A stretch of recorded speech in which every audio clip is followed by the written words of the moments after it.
আমার নবীজি হাত লাগায় দিলেন। আমার নবীজি হাত লাগায় দিয়ে বলছেন, ওই আমার সাহাবীরা, আমার কলিজার টুকরা আব্দুল্লাহকে হাতে তুলে দাও। হাতে তুলে দেওয়ার সঙ্গে সঙ্গে রাসূল বলছেন, আবু বকর মাথাটা ধরো, ওমর পাটা ধরো। তিনজন মিলে কবরে শোয়া দিলেন। শোয়া দেওয়ার পর নবীজি দোয়া পড়তে লাগলেন। দোয়া পড়তে পড়তে এক পর্যায়ে বুকের উপরে হাতটা রেখে বলছেন, আরশের মালিক আল্লাহ, এই মুহূর্ত পর্যন্ত, এই সময় পর্যন্ত আমি রাসূল, আমি আব্দুল্লাহর উপরে সন্তুষ্ট আছি, রাজি আছি। ও আল্লাহ, দয়া করে আমার আব্দুল্লাহকে তুমি আল্লাহ কবুল আর মঞ্জুর করে নাও। একজন পাগল সাহাবী দিন গ্রহণ করেছেন। দিন গ্রহণ করার কারণে আপন চাচা বাপ ছেড়ে গেল, সামনে দাঁড়িয়ে বলছে, ভাতিজা শুনলাম তুমি নাকি কালিমা পড়েছো।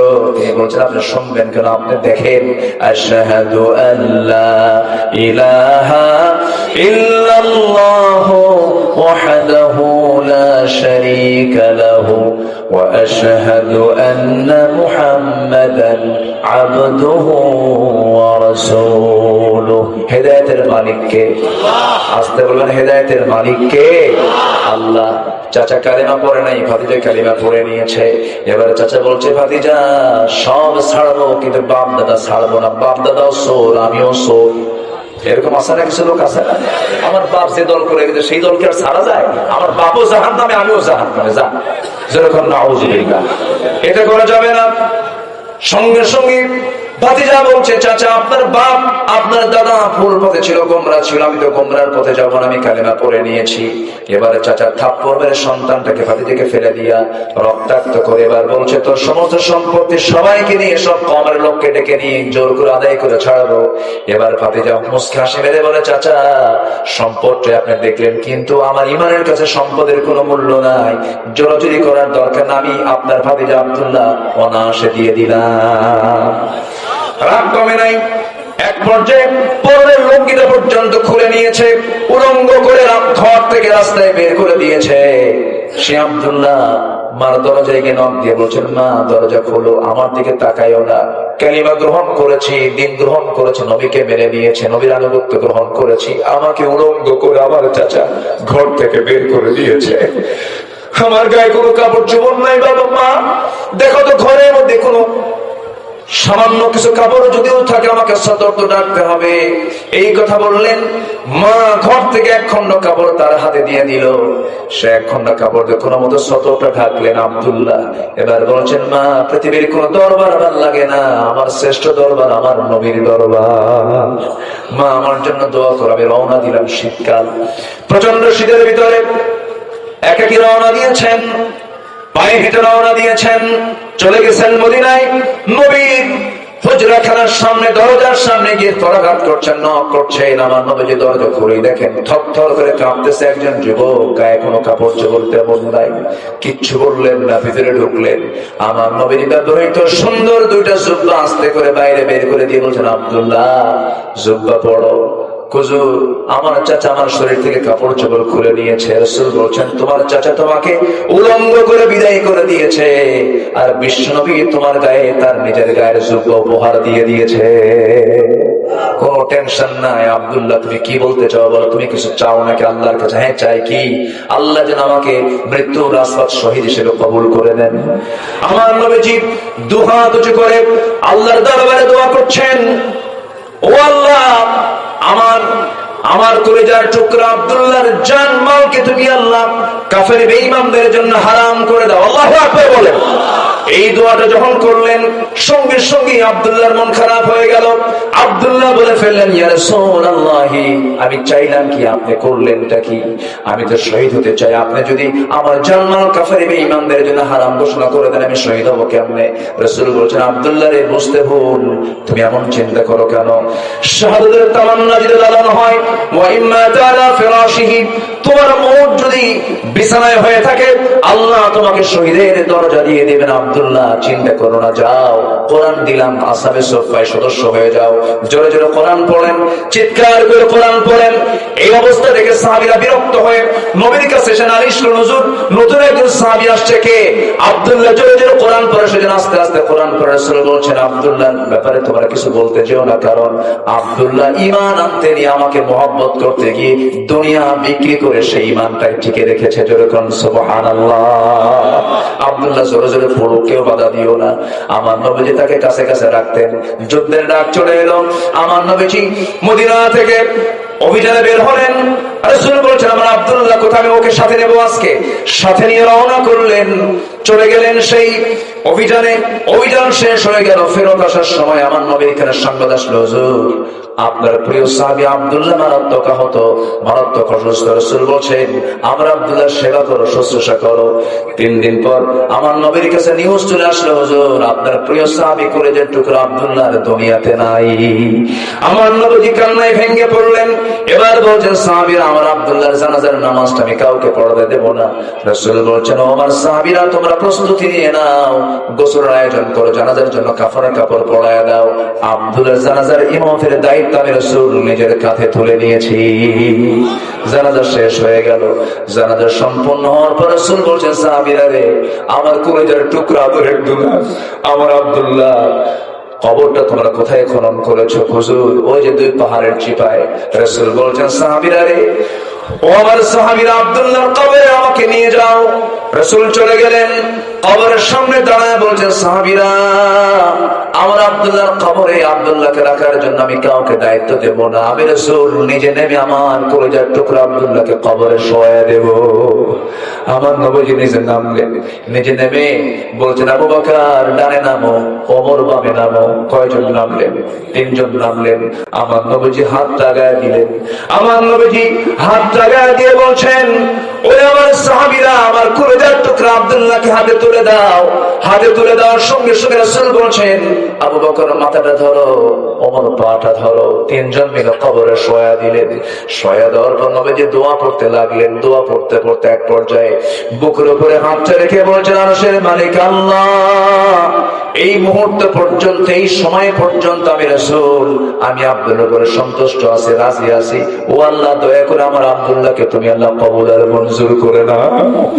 আমার নবীজি এমন করে যখন দোয়া করছিলেন, সেই সাহাবী যে সাহাবীর নাম সাদ বিন আবি ওয়াক্কাস সমুদ্র তরঙ্গ ঘোড়ায় চড়ে পাড়ি দিয়েছিলেন, সেই সাদ বিন আবি ওয়াক্কাস রাদিয়াল্লাহু তাআলা চিৎকার মেরে হাত উঁচু করে আল্লাহর সামনে দোয়া করে বলছেন আরে পোড়া কপাল আমি সাদ, আজকে যদি আমি জীবিত সাদ না হয়ে যদি ওই কবরের বাসিন্দা হতাম কত ভাগ্য আমার ভালো হতো, যে কবরবাসীকে দাফন করার জন্য আমার পৃথিবীর সেরা সেরা মানুষ 3 জন তার কবরে নেমে যায়। যেরকম সুবহানাল্লাহ। আমার ভাইরা এই জন্য নবীর আনুগত্য আমরা করব, ঈমানকে আমরা লালন করব, যত্ন করব। আমার বন্ধুর ইবাদত কবুলের শর্ত হলো 10টা। কয়টা বলে? 10টা। 3 নাম্বার 4 নাম্বার 4 হলো আল্লাহর সঙ্গে শিরিক করা। শিরিক করলে দোয়া কবুল হবে না, ইবাদত কবুল হবে না। ইন্নাল্লাহা লা ইয়াগফিরু আন ইউশরাকা বিহি ওয়া ইয়াগফিরু মা দুনা যালিকা লিমান ইয়াশা ওয়া মান ইউশরিক বিল্লাহি ফাকাদ ضلالا بعيدا। সূরা নিসা আয়াত নম্বর 116। শিরিক করবে যে জান্নাত পাবে না, সে শিরিক করবে যে জান্নাত হারাম হয়ে যাবে তার জন্য। আমার বন্ধুগণ শনিবারে মাস কাটা যাবে না, মঙ্গলবারে বিয়ে দেওয়া যাবে না, বৃষ্টির দিন বিয়ে করা যাবে না, সকালবেলা বাকি দেওয়া যাবে না। আছে এগুলো? আছে আছে আছে আছে। এগুলো বিশ্বাস করা হালাল না হারাম? হালাল না হারাম? হারাম। যাও মাজারে গিয়ে সেজদা দিয়ে আসো, সেখানে কিছু কি দিয়ে আসো? ছাগল দিয়ে আসো, কুত্তা দিয়ে আসো। এগুলো হারাম। এগুলো কি বলেন? এগুলো কি বলেন তো? হারাম। এগুলোর ধারে পাশে আমরা যাবো না। জোরে বলি ইনশাআল্লাহ। আরো জোরে বলি ইনশাআল্লাহ। যেটা শিরক, সেই শিরকের ঠিকানা হবে জাহান্নাম। শিরকের ঠিকানা হবে কি? জাহান্নাম। শিরকের জন্য জাহান্নাম। ওয়া ইশরিক বিল্লাহ ফাকাদ হারামাল্লাহু আলাইহিল জান্নাহ। আমরা শিরকের ধারে পাশে যাব না কখনো। সবাই রাজি আছেন তো ইনশাআল্লাহ? আল্লাহ কবুল করুন। জোরে বলি আমিন। আরো জোরে বলি আল্লাহুম্মা আমিন। নাম্বার 5, সামনে পেছনে যারা পরনিন্দা করবে তাদের কোনো দোয়া কবুল হবে না। আছে এরকম লোক? আছে। ওয়াইলুল লিকুল্লি হুমাযাতিল লুমাযাতিন আল্লাযী জামা'a মালান ওয়া 'আদ্দাদাহু ইয়াহসাবু আন্না মালাহু আখলাদাহু নাম্বার 6 হলো আল্লাহকে যারা ভুলে থাকবে, মন্দ কাজের যারা আদেশ করবে, তাদের কোনো দোয়া কবুল হবে না। আল মুনাফিকুনা ওয়াল মুনাফিকাত বা'দুহুম মিন বা'দ ইয়া'মুরুনা বিল মা'রুফ ইয়া'মুরুনা বিল মুনকারি ওয়া ইয়ানহাউনা 'আনিল মা'রুফ ওয়া ইয়াকবিদুনা আইদিয়াহুম নাসাল্লাহা ফানাসিয়াহুম ইন্নাল মুনাফিকিনা হুমুল ফাসিকুন। মুনাফিক যারা, তাদেরকে আরেকটা আল্লাহ পাক লকব দিচ্ছেন, ওরাই ফাসিক। তাহলে মুনাফিক যারা হয় ওরা আবার কি হয় বলেন? এই কার লকব? এই লকবগুলো কে দিয়েছেন বলেন তো? যারা মুনাফিক হবে তারা আবার কি বলেন? মানে মুনাফিক হওয়ার সঙ্গে সঙ্গে সে আবার কি হয়ে যায়? ফাসিক হয়ে যায়। শেষ করে দিই। হ্যাঁ, চালাবো আলোচনা, চলো হুজুর বলো।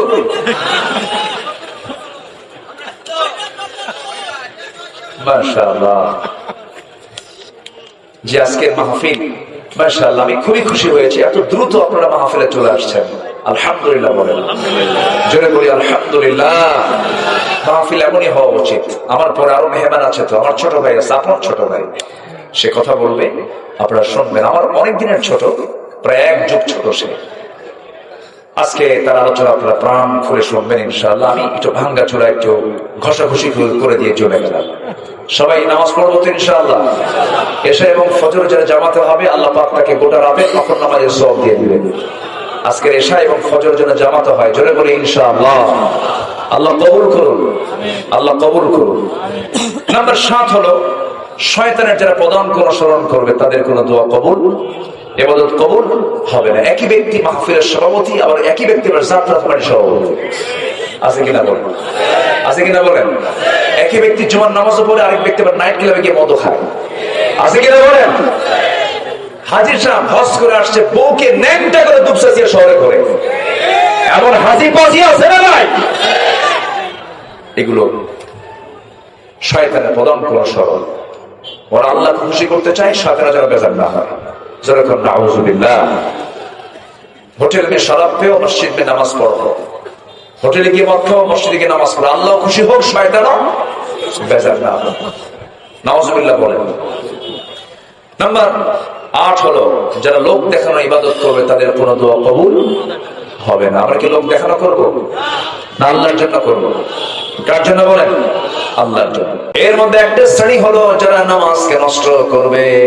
নাম্বার 2 হলো যারা বাপ মার হক আদায় করবে না। মনে হয় এমন সন্তান বুঝি দুঃখ চেঁচে আদব দেখে নাই? হ্যাঁ, আছে আছে আছে আছে আছে। এমন কিছু অপরাধী ওই নামক গর্তের মধ্যে যাবে যারা সুদের কারবার করেছে, জেনার কারবার করেছে, বুড়া জেনাকার, বুড়া বসে জেনা বাদ দেয় না, আছে না আছে না আছে না আছে না আছে না? এই সমস্ত অপকর্মগুলো আজকে সমাজে অ্যাভেলেবেল হয়ে গেছে। পাপকে আজকে মানুষ পাপই মনে করে না, দেখেও কিছু মনে হয় না। ওই লোকের মতো যার মেয়েকে বিয়ে দিয়েছে ঢাকার ট্যানারির আশেপাশে, ট্যানার আশেপাশে সুগন্ধনা দুর্গন্ধ, দুর্গন্ধ গোটা দেশের সমস্ত চামড়াগুলো সেখানে গিয়ে প্রসেস হয়, পচা গন্ধ। মেয়েকে বিয়ে দিয়ে ওই ট্যানারির পাশে যখন মেয়েকে পাঠায় দিছে তার শ্বশুর বাড়ি, মেয়ে বাপকে ফোন দিয়ে বলে, আব্বা এমন জায়গায় বিয়ে দিছো, বন্ধ থাকতে পারছি না, তাড়াতাড়ি নিয়ে যাও। 10-12 দিন পরে বাবা তার মেয়েকে ফোন দিয়ে বলছে, মা তোকে আজকে নিয়ে আসবো আমাদের বাড়ি। সন্তান বলছে, বাবা আসার দরকার নাই, আগের পচা গন্ধে এখন খুব সুগন্ধ মনে হয়। কথা বলছেন নাই? পচা জিনিসটাই তার কাছে ভালো হয়ে গেছে। আজকের সমাজে যাকাতের কোনো ব্যবহার নাই, সুদ, ঠিক কিনা? আজকে পর্দার পরিবেশ নেই, পর্দাহীনতা, বেহায়াপনা দিয়ে পড়ে গেছে। যে দোকানে মহিলা দোকানদার, সেই দোকানে কাস্টমার কম না বেশি? আর যে সমস্ত ভাইরা তাদের মা বোনদেরকে ওই দোকানে বসায়া, বেহায়া করে বসায়া বিক্রি করে, তারা জেনার কাজ করে। আসতে কর কেন? আসতে কর কেন? হ্যাঁ, পর্দা যদি থাকে সেখানে কিছু কথা আছে, পর্দার পরিবেশে অনেক কিছুই করা যায়। তবে এরপরেও উত্তম হলো মার্কেটিংটা হলো পুরুষের জন্য। মেয়েদের অনেক কাজ আছে বাড়িতে কি কম কাজ বলেন তো? বহু কাজ বাড়িতে মেয়েদের আছে। আমার ভাইরা, একটু কান লাগাবেন, মনোযোগ দিয়ে শুনবেন। তাহলে এই দুপচাচি আনন্দী এলাকায় যত গ্রাম আছে প্রত্যেকটা গ্রামকে আপনি তালাশ করুন। মুসল্লি সবচেয়ে বেশি কোন মুসল্লি? জুমার মুসল্লি না ফজরের মুসল্লি?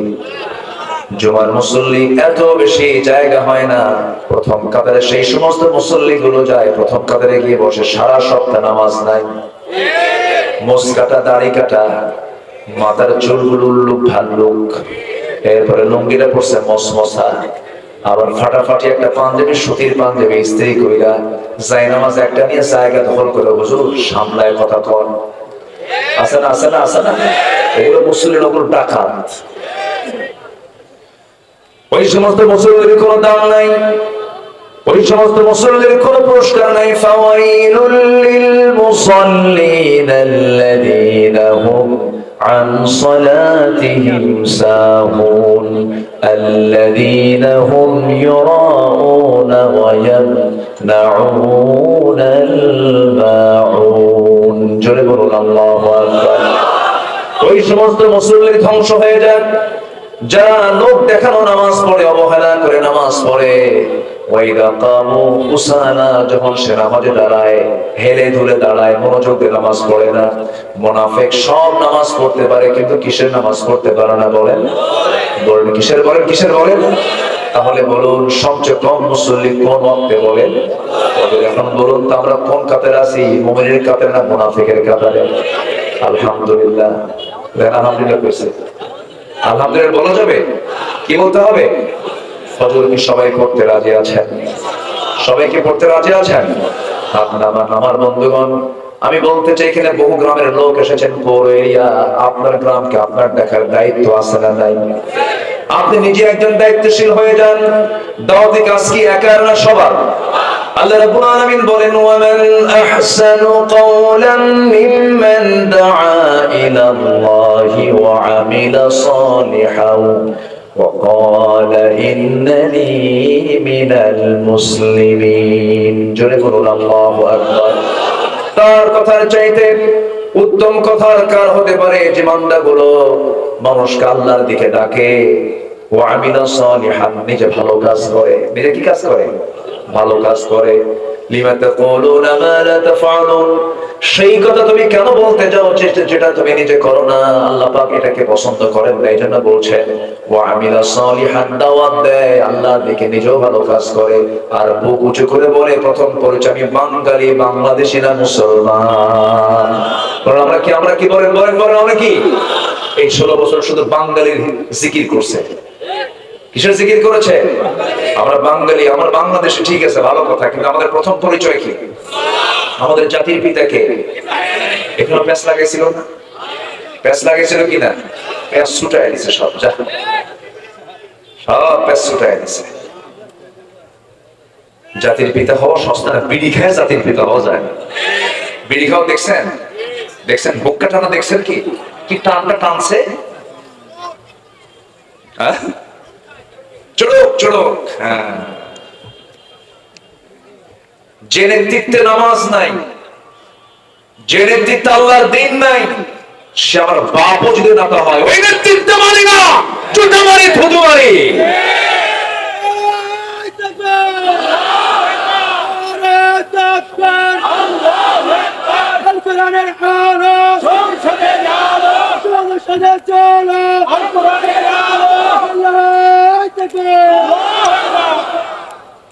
মাশাআল্লাহ, ভালো। ওমরের স্বভাব।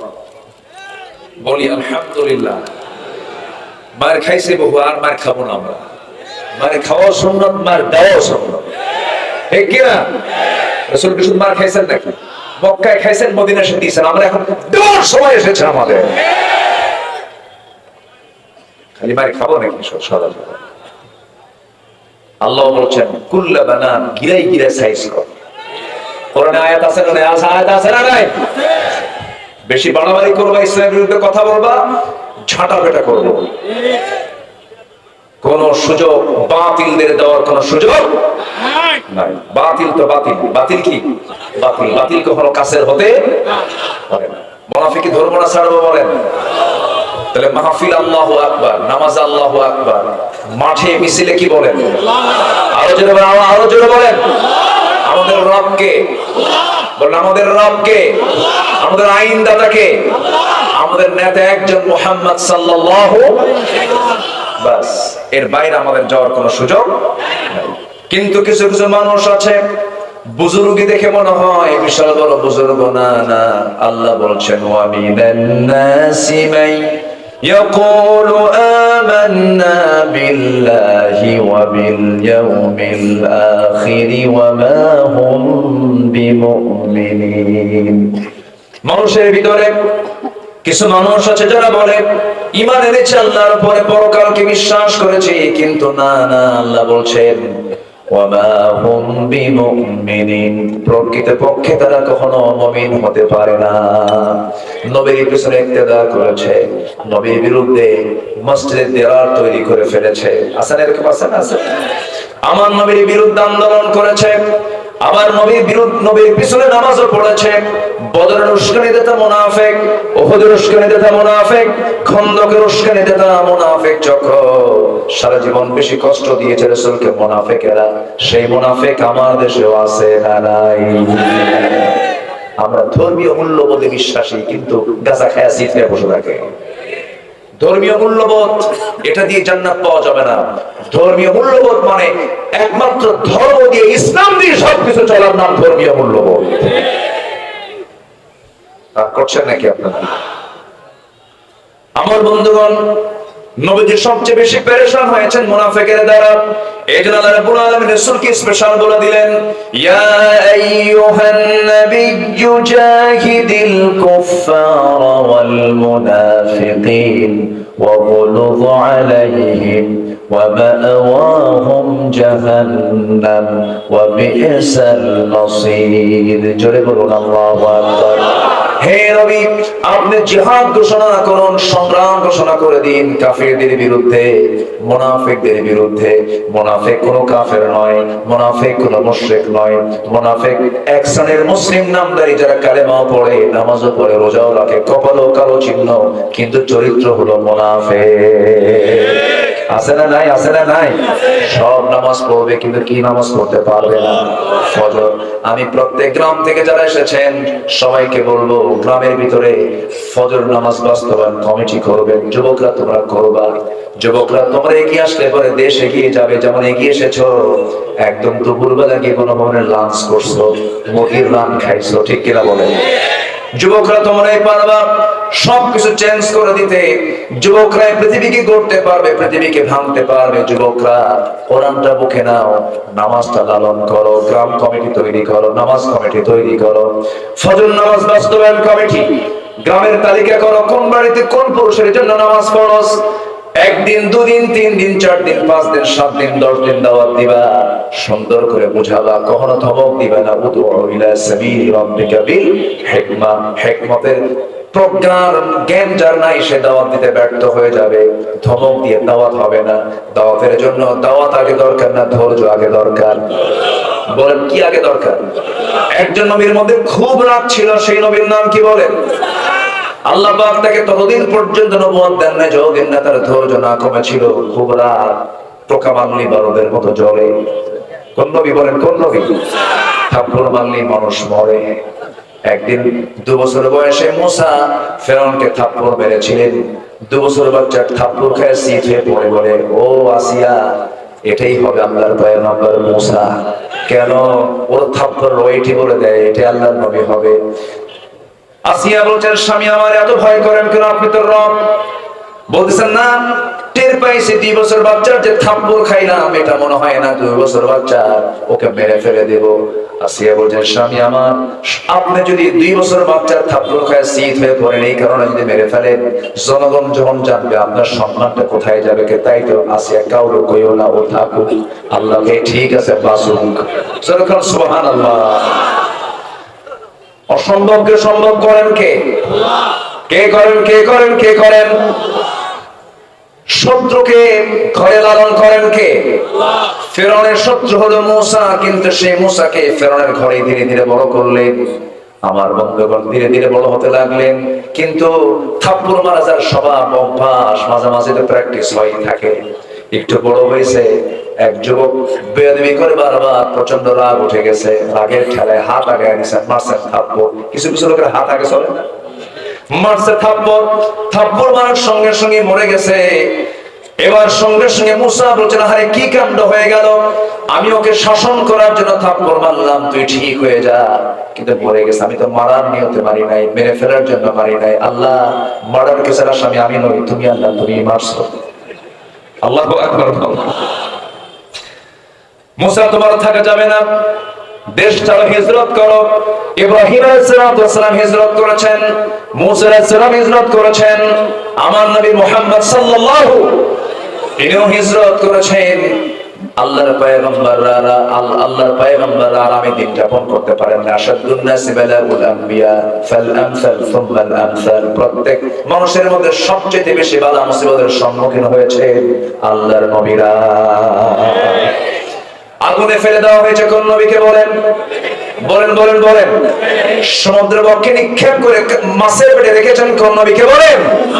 এত মুসিবত এসেছে, তারপরও তারা বলেছেন আল্লাযীনা ইযা আসাবাতহুম মুসিবাতুন ক্বালু ইন্না লিল্লাহি ওয়া ইন্না ইলাইহি রাজিউন। জোরে বলুন আল্লাহু আকবার। যত মুসিবত, যত বালা এসেছে, সব জায়গায় তারা আল্লাহর উপরে তাওয়াক্কুল করেছেন, আল্লাহর উপরে ভরসা করেছেন। মুসা আলাইহিস সালাম থাপ্পড় মারলেন, থাপ্পড় মারার সঙ্গে সঙ্গে মরে গেছে, হিজরত করতে বাধ্য হলো। আল্লাহ বলেছেন, যাও, দেশ ছাড়ো, তোমাকে মেরে ফেলবে, তোমাকে বাঁচাবে না। চলে গেলেন, যেদিকে চোখ চলে যায়। চলতে চলতে মাদিয়ান নামক এলাকায় চলে গেছেন, কূপের ধারে দাঁড়িয়েছেন, প্রচন্ড ক্ষুধা, কূপের ভিতর থেকে পানি তুললেন, পান করলেন, জীবনের শক্তি ফিরে পেলেন। সামনের দিকে তাকায় দেখেন, সামনে দুটো মহিলা সামনে বালতি নিয়ে দাঁড়ায় আছে। মা ফি মুশকিলা, কি প্রবলেম তোমাদের, এখানে দাঁড়ায় আছো কেন? কূপ থেকে পানি নেব, নিয়ে যাও। পারবো না, ঢাকনা টান দিতে বহু পুরুষ লাগবে, শক্তি নেই আমাদের, আমরা নারী মানুষ, মহিলা মানুষ। আল্লাহ পাক দৈহিক শক্তি পুরুষকে বেশি দিয়েছেন না নারীকে বেশি দিয়েছেন? দোষ কার? আল্লাহ, আল্লাহর জন্য। ওরা কয় সমান অধিকার চাই। সমান অধিকার হবে কেমনে? গায়ের শক্তি কার বেশি? কার বেশি? সমান সমান হলে সংসার হতো, বলেন? সমান সমান হলে সংসার হতো? তুইও যা, আমিও তাই, তুইও যা, আমিও তাই। সমান সমান হবে না তো কখন, খালি ঘুষা ঘুষি হবে, ঘুষা ঘুষি। আমার বন্ধুগণ বললেন, ঠিক আছে, বালতি দাও। সাহায্যকারীর ভূমিকায় চলে গেলেন, বালতি নিলেন, কূপের ধারে গেলেন, ঢাকনায় টান দিলেন। যে ঢাকনা টান দিতে 7 থেকে 8 জন যুবকের প্রয়োজন হয়, বাম হাতে ধরলেন আল্লাহর পয়গম্বর মুসা। আল্লাহ প্রত্যেক পয়গম্বরকে দৈহিক শক্তিশালী করেছিলেন। বাম হাতে ধরলেন, সিটকে পড়ে গেল। 14 হাত ধরে গিয়ে সিটকে পড়লো। দুই মহিলা থরথর করে কাঁপে, আর এটা মানুষ অন্য কিছু, এটা কি রে বাবা, এত শক্তিশালী, কবিউন আজিজ। বালতি হাত দিয়ে হরাইয়া দিয়ে বলতে, যাও, তাড়াতাড়ি বাড়িতে চলে যাও, সূর্যাস্তের পরে মেয়েদেরকে বাইরে থাকতে নেই। কিন্তু দুঃখজনক হলো সত্য, আমার দেশে মেয়েরা মার্কেটে যায় সূর্যের আলোতে বেশি না, সূর্যাস্তের পরে। সন্ধ্যার পর অন্ধকার খুব ভালো লাগে, অন্ধকার খুব ভালো লাগে। চলে গেছেন ওই ছোট্ট ওই দুই মহিলা। বাড়িতে পৌঁছে যাওয়ার সঙ্গে সঙ্গে বুড়া বাপ সালাম বিনিময় হওয়ার পরে বলছে, কলিজার টুকরা সন্তান, আজকে এত তাড়াতাড়ি আসলে কেমন করে?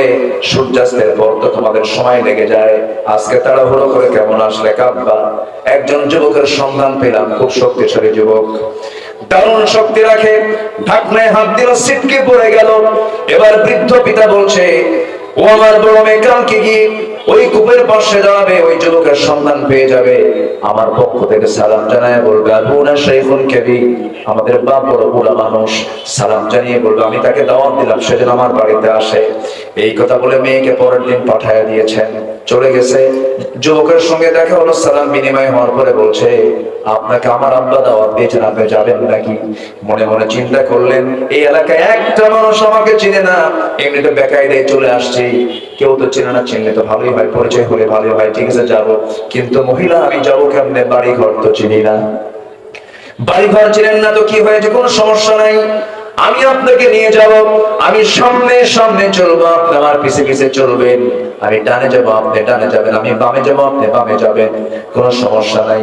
এবার মুসা বলছেন, মহিলা তুমি আমার চেনো নাই, আমি সেই পুরুষ না, আমি তোমার পিছে পিছে থাকবো, আর তুমি নারী আমার সামনে সামনে থাকবে। নেতৃত্বের জন্য নারী নয়, আমি পুরুষ সামনে সামনে থাকবো, কারণ আমি যদি তোমার পিছনে থাকি আমার চোখের গুনাহ হয়ে যাবে, তুমি নারী মানুষ, আমার চোখের সেনা হয়ে যাবে, আমি চাই না আমার চোখের সেনা হোক, আমি সামনে থাকবো, তুমি আমার পিছে পিছে থাকবে। শুধু দুইটা শব্দ বলবা, অতিরিক্ত কোনো কথা বলা যাবে না, পুরুষের সঙ্গে শুধু দুটো শব্দ বলবা, যদি ভুল করে ডানে যাই বাম বলবা, ভুল করে বামে যাই ডান বলবা, বাম ডান, এর বাইরে একটা শব্দ কোনো উচ্চারণ করা যাবে না। মহিলা মনে মনে কয়, গতকালকে দেখলাম শক্তিশালী, আজকে দেখি দারুণ চরিত্র, এই পুরুষের কাছে নারীর মর্যাদা থাকবে, নারীর সম্মান থাকবে, নারীর সতীত্ব থেকে যাবে, খুব চরিত্রবান যুবক বটে, একজন আদর্শ নারী। ওই রকম পুরুষকে পছন্দ করার কথা, যার মধ্যে দুইটা গুণ থাকবে, একটা হচ্ছে চরিত্র, আরেকটা হচ্ছে শক্তি। আরেকটা কি বলেন? শক্তি। কিন্তু আজকের মেয়েরা কি এই চরিত্র পছন্দ করে নাকি? এই গুণ পছন্দ? এই যুগের মেয়েরা পছন্দ করে হলো ফাটা প্যান্ট। কি প্যান্ট বলেন? দুই হাঁটুর প্যান্ট। কি দুই হাঁটুতে প্যান্ট? কি মাথার চুল হলো ভাল্লুকের মতো, দুই দিকে চুল নাই, পিছনেও চুল নাই, মাথার উপরে গোল কইরা কাউয়া কাঠি। মেয়েদের মাথার চুল হলো কেমন? মেয়েদের মাথার চুল ছিল কালো, এটাকে বিভিন্ন ডিজাইন করে লাল, নীল, হলুদ, ভেড়া মডেল। কি মডেল?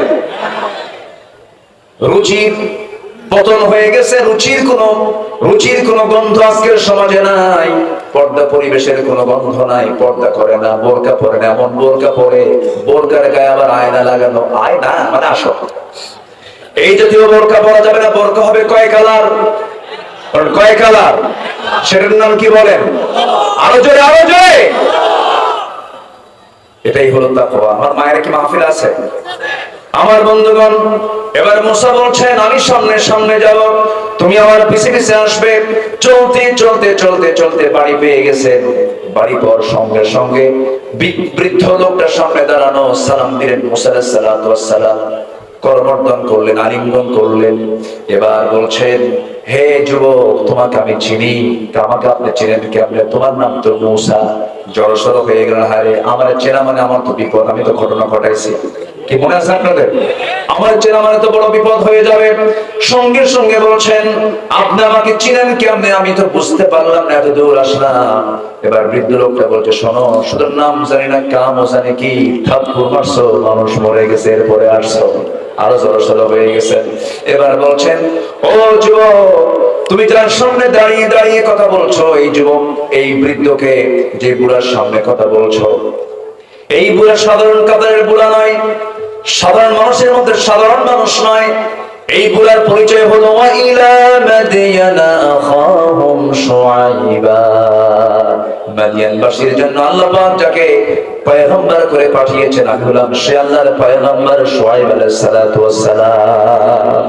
মুসার আনন্দ দেখে, তখন তিনি নবী হন নাই, তখন তিনি নবী হন নাই, যৌবনের পদার্পণ তিনি করেছেন। কেবল যুবক, টকবকে যুবক, খুব রাগ, যুবকদের মধ্যে খুব মেজাজ ধর করে, কি এটা যৌবনে আসে না, এরকম একটা রাগ রাগ ভাব।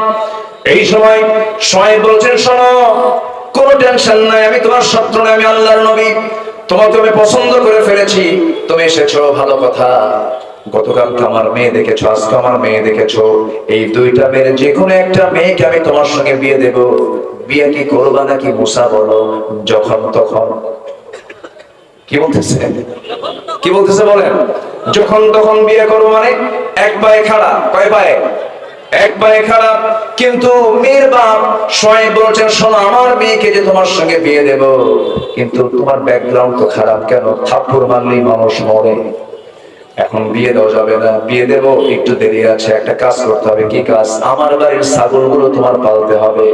8 বছর অনার্স কোর্স, 10 বছর মাস্টার্স কোর্স, এই যদি কোর্সটা যদি কমপ্লিট করতে পারো, 10 বছর পূরণ হয়ে যাবে, আমি মেয়েকে বিয়ে দেব, এই কাজ তোমাকে করতে হবে।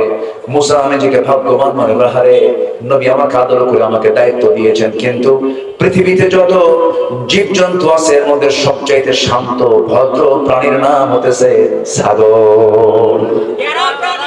কি শান্ত শান্ত শান্ত, দারুণ শান্ত, শুধু শান্ত নয়, তেরা। কি কি শুধু তেরা না, মহা তেরা। একবার যদি ব্রেক মারে, সেই ব্রেকটা হলো ছাগলের দুইটা পা সামনে যদি একবার মাটিতে গেড়ে দেয়, দৌড়ে সিনেমা আপনি নড়বেন, মাগার ছাগল নড়বে না। আমি যাব না। সেই ছাগল পালার দায়িত্ব আল্লাহ রাব্বুল আলামিন প্রত্যেক নবীকেই দিয়েছেন, তার অংশ হিসেবে আল্লাহ পাক মুসাকেও দিয়েছেন 10 বছর। ইবনে কাসির বলছে, তার তাফসীরে লিখেছেন, সর্বশেষ দিন 10 বছর পূর্ণ যে দিন পূর্ণ হবে, সেই শেষতম দিনে ছাগলগুলো নিয়ে তিনি বাড়িতে ফিরছিলেন। হঠাৎ করে একটা ছাগল পাল থেকে একদিকে এক দৌড় মারলো। সেই দৌড় মারা ছাগলের দিকে মুসাও দৌড়ান, ছাগলও দৌড়ায়। বলেন তো নবীর সঙ্গে পারবে নাকি? আসতে পারেন, নবীর সঙ্গে পারবে নাকি? এই পৃথিবীতে সবচেয়ে কাদের গায়ে শক্তি বেশি ছিল বলেন? নবীদের গায়ে। আল্লাহ পাক আমার নবীর মধ্যে 100 জন জান্নাতি পুরুষের শক্তি দান করেছিলেন। যেরকম সুবহানাল্লাহ। কয়শো?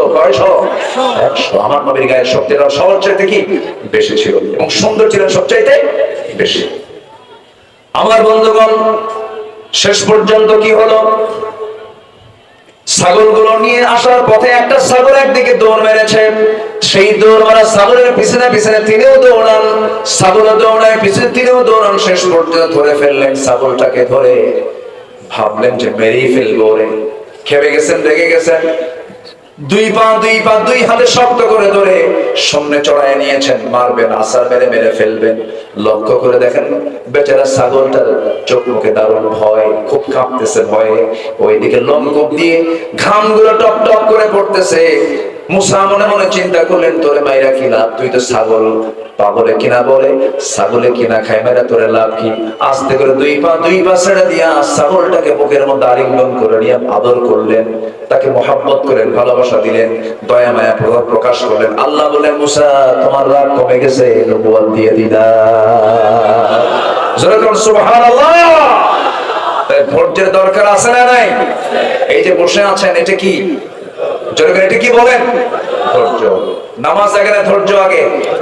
ধৈর্য। ধৈর্য ছাড়া নামাজ হবে? কিছু কিছু মুসল্লি আছে খালি গাউসুল গায়ে বসে দেখে পড়ে, আছে না? খালি ঘড়ি দেখে। ঘড়ি দেখবে কি ইমাম না মুসল্লি? বলেন, ঘড়ি দেখার দায়িত্ব কার? ইমামের। আর এখন ঘড়ি দেখে কারা? মুসল্লি দেখেন। হুজুর ও সবচেয়ে বড় বেয়াদব। আসতে কর কেন? আসতে কর কেন? ঘড়ি দেখার দায়িত্ব কে নেবে? ইমাম। উনি ওনার পছন্দ অনুযায়ী আলোচনা করবেন, কথা বলবেন, নামাজ পড়াবেন। এই জায়গায় কোন মুসল্লির কোন ইন্টারফেয়ার চলবে না। আদব যদি না থাকে সব শেষ হয়ে যাবে। আমরা আদব রক্ষা করবো, জোরে বলি ইনশাআল্লাহ। বাবা ছেলে কথা বলছে, আওয়াজ বেশি হবে কার? আস্তে কর। আরো জোরে বলেন, আরো জোরে বলেন। আর এখনকার বাচ্চাদের আওয়াজ বেশি না বাপের আওয়াজ বেশি? বেশি বলছো বাপ? আছে কিনা? এক ধমক খায় বাপ থরথর করে কাঁপে, আর বলে মুরগি কোন বাপ বদদোয়া দেয়। আছে না এরকম সন্তান? বহু আছে না নাই? ছুরি নিয়ে বাপকে মারতে আসে। কেন আসে জানেন? এটার কারণ আছে। এগুলোর কারণ হলো শিক্ষাটা ইসলাম দিতে পারি নাই, কোরআন সবক দিতে পারি নাই।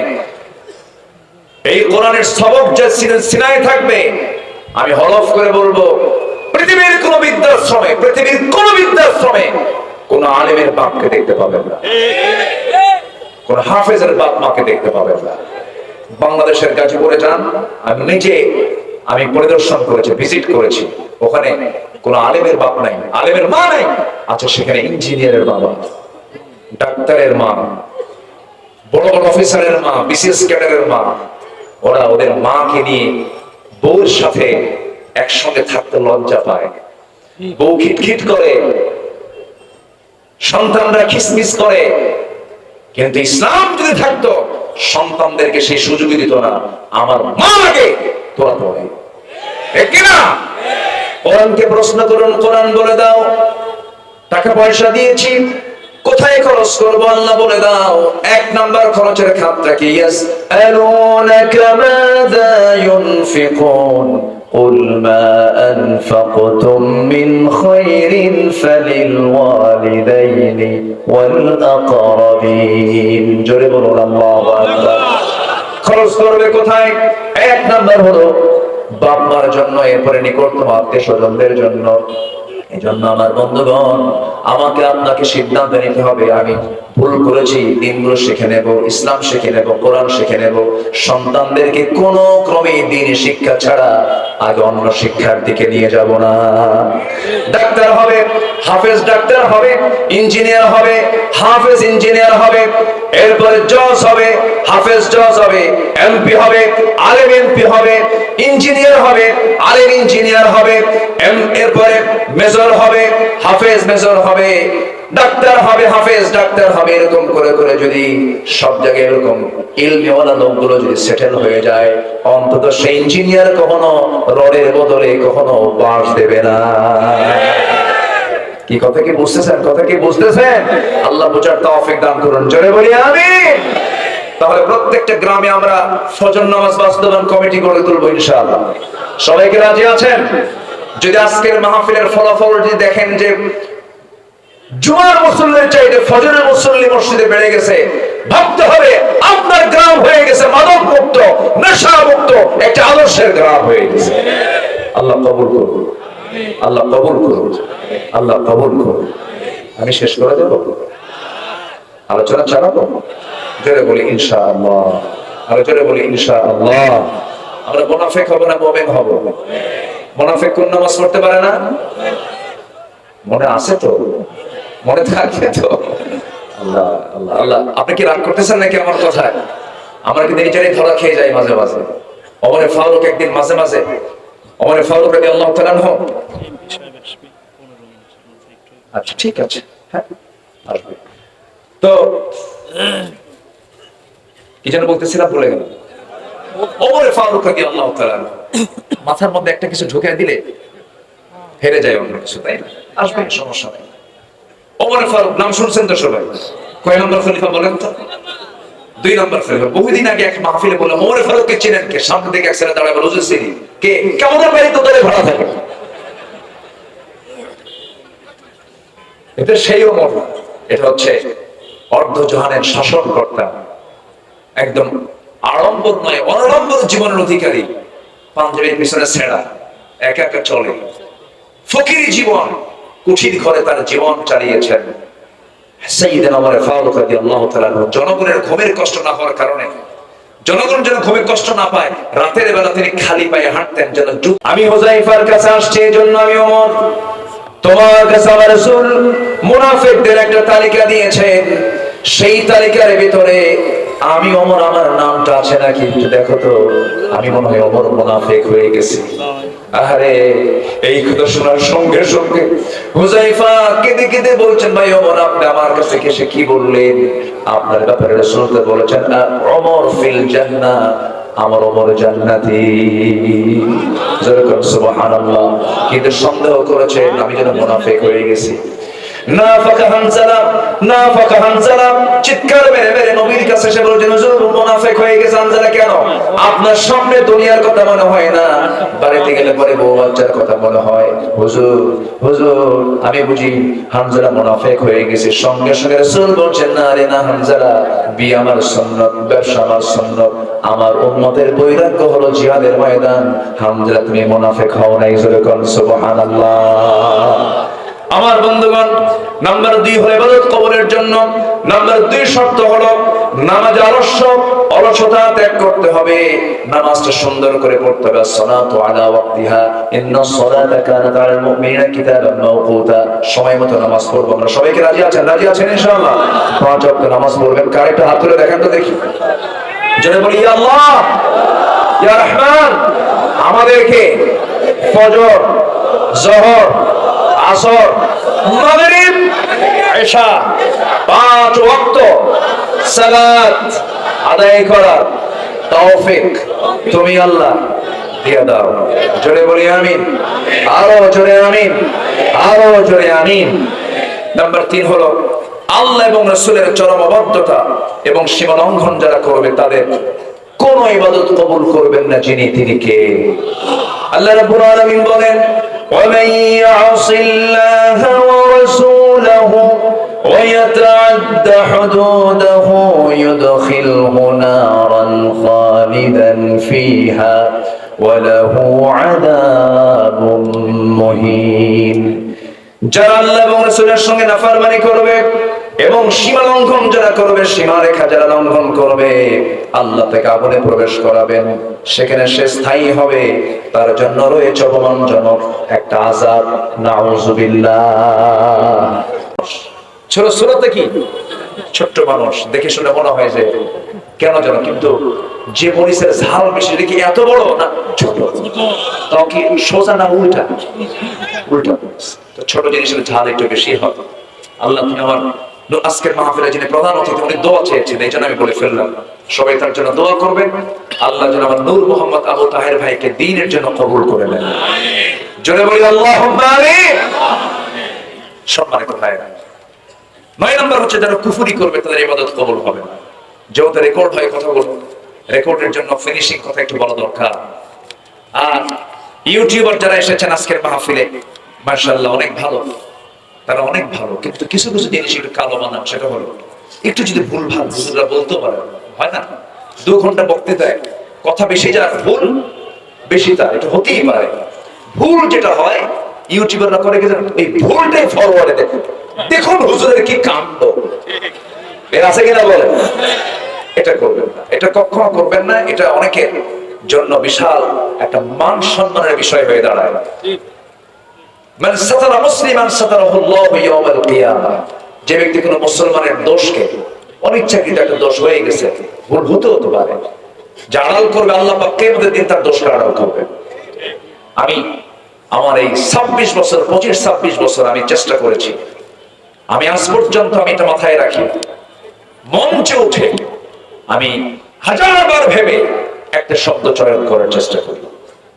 আমি ভাবি যে আমার প্রত্যেকটা কথা রেকর্ড কে করছেন? আসতে বললেন না, কে করছেন? যদি কোনো কথা পাই বলি, না পাইলে চুপ থাকি। আশেপাশে অজানা কোনো কথা যেন আমাদের মুখ থেকে না বের হয়, কোনো খারাপ যেন কোনো শব্দ চয়ন মুখ থেকে না বের হয়। জোরে বলি আল্লাহুম্মা আমিন। এক মহিলা সেদিন আমার ফোন দিয়ে বলে, হুজুর আমার স্বামী না সকালেও তালাক দেয়, বিকেলেও তালাক দেয়, আমি কি আসি না নাই? এটা কি কোনো কথা বলেন? এগুলো কি কোনো আচরণ? ইমানদারদের আচরণ এগুলো হবে?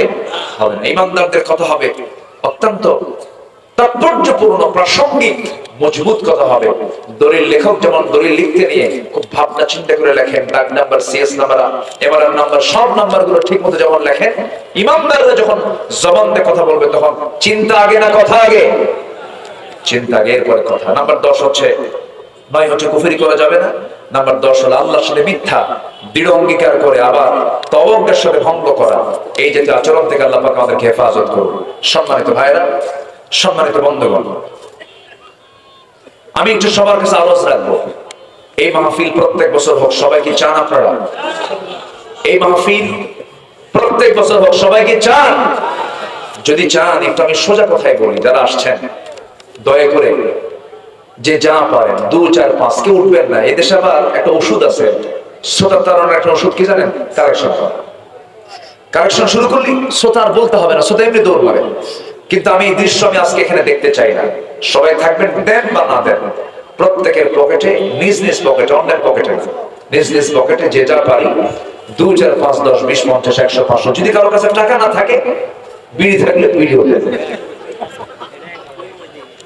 মানে আমি কথার কথা বললাম, আমি মানে দেওয়ার গুরুত্ব বুঝালাম। বিড়ি দিয়ে না, আমরা যে যাবে কই ব্যাগ কোথায়, ব্যাগ কই, ব্যাগ তো দেন না এ পর্যন্ত। সেখানে করে সুবহানাল্লাহ ওয়ালহামদুলিল্লাহ।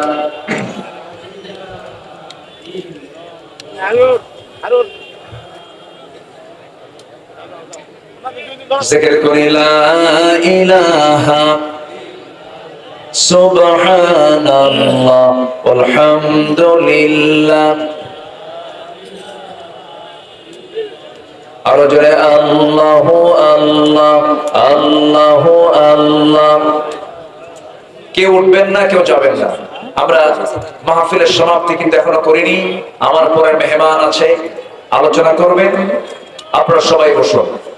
নামাজের বিরতি দিলে তো মাহফিল ভেঙে যায়। আমার মনে হয় মেহমানকে নিয়ে আসা উচিত।